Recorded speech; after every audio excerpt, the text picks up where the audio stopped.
Another day, another egg-based breakfast feast. But we're nearing the end of our trip, so it's time to head out of Antalya to go full circle back to Izmir. But not quite yet, because of course there are a couple more destinations to fit in en route. A route, in fact, that involves heading for the hills, the Taurus Mountains to be precise. Somewhere up there is the ancient city of Sagalassos, and the one hotel to be found anywhere near it. When we arrive, that hotel proves distracting. So we decided we won't spend very long at the ruins because this is the hotel, and I think we may be coming back here for the afternoon just as soon as we've seen a ruin. Also, this cost about the same as a travel lodge in the UK, so we're never going anywhere else. Right, here we are. Quick game is a good game, but it is a rather spectacular setting. Here we go. Look at that. And what have we got? We have a key. Which the chap at the gates very kindly gave us. What's it for? Well, let's find out. We're 1,500 metres up in the mountains, white marble glinting in the autumn sunlight, and barely anyone else around. This is the good life, sightseeing-wise. Sagalassos has had a bit of help, though, to keep it looking this good. There it is, the nymphaeum on the upper agora. Spectacular, eh?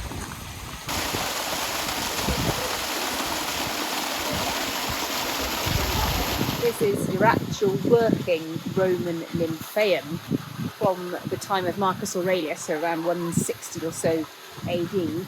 But in the 7th century AD, there was a big earthquake, and all of this broke into about 3,500 pieces, apparently.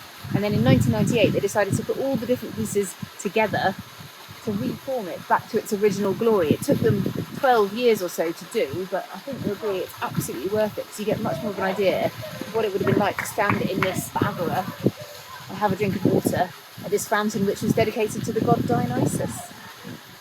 Sagalassos has been abandoned for over 1,000 years, but it's one of the best preserved Roman cities in Turkey because it's really quite hard to reach.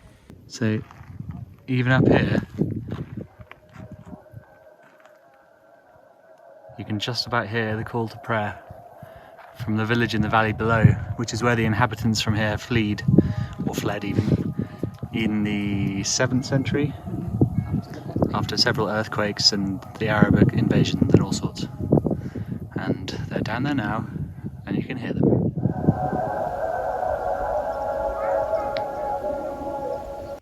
Before we head back, we've still got one more thing to work out. We think we might have found the place where the key could come in useful. We're still not quite sure why the gentleman gave it to us. It's possible that it's when we said we were journalists and showed him our press card, or it's also possible it's when we said we were English. I don't know if there's some kind of link between what's behind this door and being journalists or being English, or being English journalists.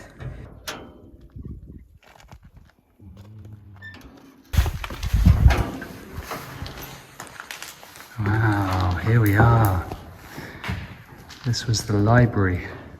And this huge mosaic covered the whole floor. That was nice of him to give us the key. Still not quite sure why he gave it only to us. He must have thought we were very special in one way or another. Well, talking of special, that hotel pool was beckoning. But it turns out there might be a reason why it was entirely deserted. It's a little bit cold No. in the pool. Cold? Just a bit chilly. Do you mean refreshing? Refreshingly chilly now I'm in. So when I first got in, it was a bit much. Beautiful evening here in Sagalassos. And we're having a gin and tonic. Ah, hello. Only small concern is that we're concerned this hotel might pretty much be abandoned. I managed to track down one of the waiting staff and explain what a gin and tonic was, but we seem to be the only guests here. I had to investigate the fuse box to turn any lights on after the sunset. But apparently they're making a buffet dinner for the hundreds of people you see around us. I'm going to feel a lot of pressure to eat the entire buffet. Nobody else is here, but it looks amazing. Hope you've got on your buffet pants. If we don't eat ourselves to death, join us next time for our final episode. We've saved some of the best till last. One of the most beautiful ancient cities yet, the natural wonder of Pamukkale, and swimming among Roman ruins. See you then.